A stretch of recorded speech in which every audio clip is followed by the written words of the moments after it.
अब हम क्षेत्रवार आगे बढ़ रहे हैं। हमने जाटलैंड का जिक्र किया, चौधरी चरण सिंह के क्षेत्र का जिक्र किया और अब इससे आगे बढ़ रहे हैं जहां अगले जिले का जिक्र करते हैं कि किस तरीके के पैटर्न रहे। 17 से कंपैरिजन क्या कहती है राजेंद्र? बिल्कुल ठीक बात है। और शहरी जो क्षेत्र है उनकी बात करते हैं। नोएडा, जिसे गौतम बुद्ध नगर कहा जाता है, देखिए जेवर भारतीय जनता पार्टी जीती, नोएडा भारतीय जनता पार्टी जीती, दादरी भारतीय जनता पार्टी जीती। और शुरू में अवतार सिंह भराना जो आरएलडी कैंडिडेट थे वो आगे चल रहे थे जेवर से, लेकिन अंततः ऐसा नहीं हुआ। भारतीय जनता पार्टी जीत गई और नोएडा में उसने विपक्ष का सुपड़ा साफ कर दिया और जो स्ट्रॉन्ग होल्ड था 2017 में वो बरकरार रहा। बुलंदशहर का जिक्र करना जरूरी है। देखिए यहाँ पर एक ही रंग दिखाई दे रहा है राजेंद्र। अगर बात करें अनूपशहर की, डिबाई की, शिकारपुर की, सिकंदराबाद, खुर्जा, बुलंदशहर, स्याना, यहाँ पर सिर्फ और सिर्फ भाजपा का कब्जा, क्लीन स्वीप दिखाई देता है। बिल्कुल ठीक बात है। बुलंदशहर की 7 सीटों पर भगवा लहरा रहा है और अलीगढ़ की भी 7 सीटों पर अतरौली कल्याण सिंह का क्षेत्र रहा है। कई बार विधायक रहे, उनके पौत्र यहाँ से अब विधायक हैं। और इगलास, खैर, बरौली, अलीगढ़, कोल, छर्रा, हर सीट पर भारतीय जनता पार्टी का परचम फहराया। और तमाम संवाददाता हमारे साथ जुड़े हुए हैं जो इस क्षेत्र पर नजर बना के रखे हुए थे। लगातार पूरा टाइम आपको रिपोर्ट करते रहे, यहाँ की खबरें दिखाते रहे, बताते रहे।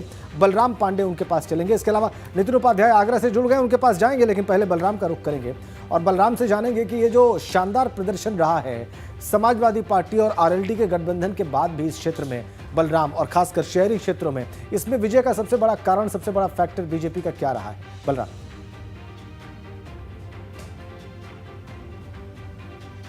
देखिए राजेंद्र, अगर पश्चिमी उत्तर प्रदेश की बात की जाए तो इसे किसान बाहुल्य इलाका माना जाता है और खास तौर से इसे जाट बेल्ट भी कहा जाता है। अगर हम पश्चिमी उत्तर प्रदेश की बात करें, यहाँ पर कई जिले ऐसे हैं जहाँ पर खाप चौधरियों यानी खाप पंचायतों का बहुत बड़ा प्रभाव है और इसका सबसे बड़ा उदाहरण है मुजफ्फरनगर, शामली और मेरठ।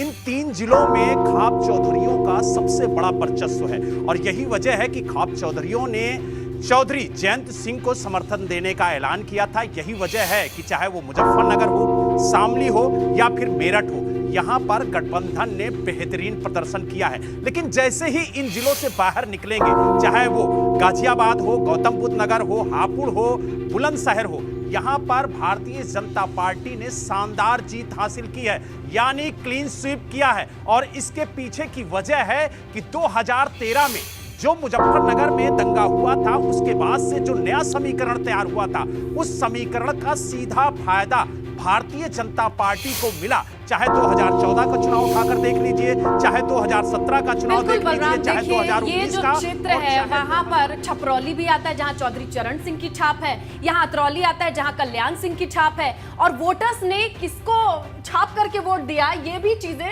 हमारे सामने हैं। लगातार बने हैं राजेंद्र। बिल्कुल, एक छोटे से ब्रेक लिए रुक रहे हैं, लेकिन पश्चिमी उत्तर प्रदेश पर हमारा यह मंथन, वहाँ के समीकरण, वहाँ के डेटा का एनालिसिस, रिजल्ट का एनालिसिस जारी है। आपको बता रहे हैं कि पश्चिमी उत्तर प्रदेश में क्या आया और क्यों आया।